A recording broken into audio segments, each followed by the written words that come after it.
আসসালামু আলাইকুম, কেমন আছেন সবাই? সূরা বাকারার 154 নং আয়াতের অর্থপূর্ব খুবই গুরুত্বপূর্ণ আলোচনা রয়েছে, সাথেই থাকুন। বিসমিল্লাহির রহমানির রহিম।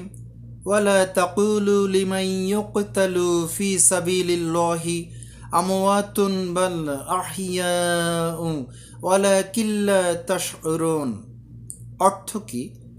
আর আল্লাহর পথে যারা নিহত হয় তাদেরকে তোমরা মৃত বলো না, বরং তারা জীবিত, কিন্তু তোমরা তা উপলব্ধি করতে পারো না। আল্লাহর পথে বলতে কি? আল্লাহর কোরআনকে, আল্লাহ যে দিন দিয়েছেন সে দিনকে সমাজে রাষ্ট্রে প্রতিষ্ঠিত করতে গিয়ে, কোরআন দ্বারা সমাজে রাষ্ট্র পরিচালনা করতে গিয়ে যে সংগ্রাম করতে হয় জালিমদের বিরুদ্ধে, এবং সেই জালিমদের দ্বারা যারা নিহত হয়, আল্লাহ বলেছেন তাদেরকে তোমরা মৃত বলো না, বরং তারা জীবিত। তারা পৃথিবীতে স্মরণীয়, বরণীয়, এবং আখিরাতে আল্লাহ তাআলার কাছে তাদের বিশেষ মর্যাদা ও পুরস্কার রয়েছে।